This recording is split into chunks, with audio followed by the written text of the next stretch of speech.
What's up, BMW fans? Today I'm going to show you how to get rid of some stone chips along your front bumper. Now, this method that I use applies to any car, really. I buy all of my touch-up paint from automotivetouchup.com. I'm not sponsored by them, but they always provide a good match. Basically, what we're going to do is there's so many stone chips along the front of this bumper that rather than try to go with the touch-up with a small brush and fill in each one, I'm going to basically blanket the whole front here with this touch-up paint with a foam brush, and then go back, sand it with some 3000 grit wet sand, and polish it back out. And the goal here is to essentially fill in all the little stone chips and then sand away all the excess paint so that all that's left is what's filling in those stone chips. Now, they make colored waxes. You can find like black wax, red wax, blue wax, all that stuff.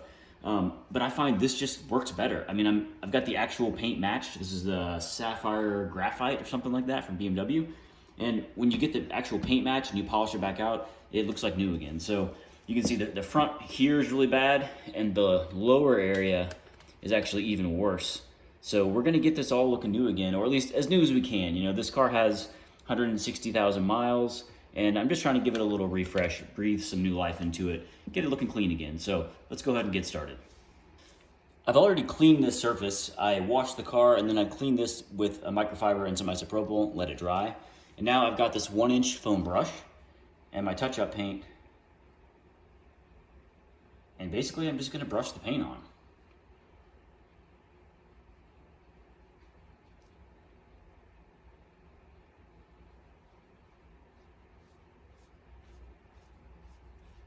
Go in both directions so that if there's any edges from these stone chips, you fill them from both sides. This stuff dries pretty fast, so I'm going to try to work quickly.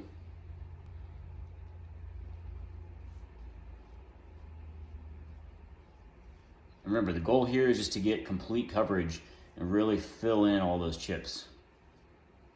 You can see how good of a color match this paint is.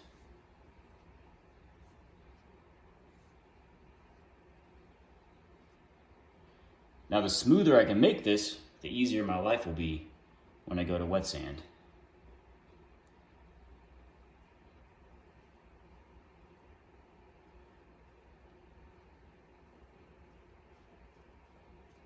If there's any areas that really need some, you can just dab it on.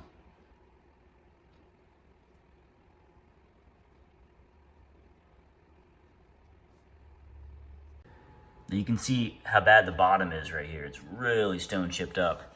Fortunately, the bottom, you can't really see very well.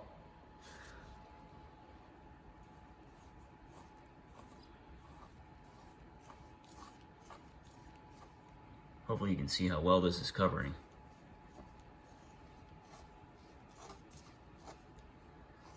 I know the light's not very good in here, but so there's the new paint on, and I'm just gonna keep going at it.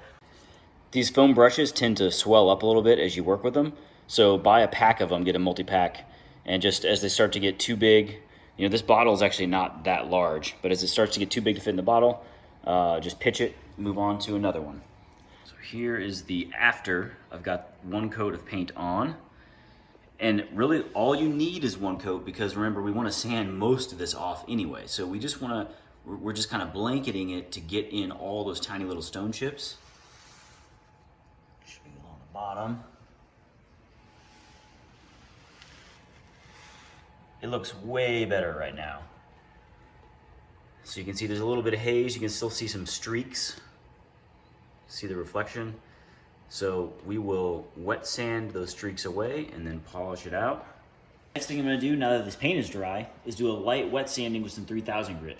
I'm just looking to knock down some of the ridges from applying the paint with the foam brush. I'm gonna work this for a little bit, and I really wanna watch closely for this to smooth out.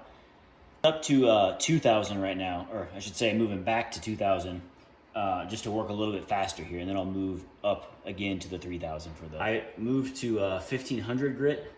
What I found actually, so it's loading up a little bit on the fine sandpaper, but that's okay, just cycle through fresh paper often. 1500 grit, 2000 grit, and then 3000 grit, and now I'm gonna polish it out.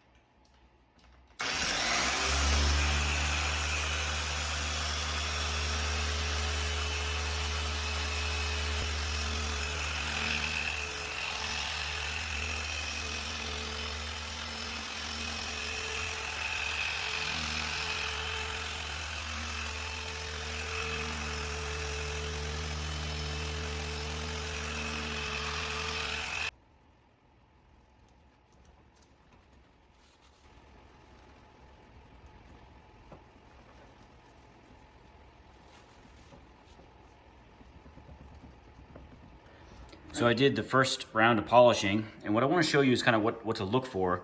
You can see right here, I still have some of the touch-up paint. So I've got to sand this off. This is where I've sanded all of it off, and I'm back to the OEM. I'm touching it up back with the 3000 again. You can see I've got a little bit more to go right here. So I just wet sand those again, make that disappear, and then we'll polish this out one more time, and hopefully that'll be the end of it. But it's looking really good right now. It looks a lot better than it did before. So here's the end result. Just got everything polished. Basically all we did, we just filled in all of the stone chips. It's nice and shiny again. Keep in mind, this car has 162,000 miles. So I'm just trying to get it looking fresh again. There's one side. I'm gonna go ahead and do the other side. From a few feet away, I mean, you cannot see anything anymore. Really good result. Major improvement. Stone chips filled in. They're still there, obviously, but they are now the same color. Like if you scoot back a little bit, pretty hard to see anything anymore.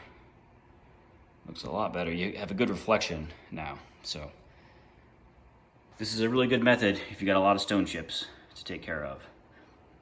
Let me know if you have any questions about it.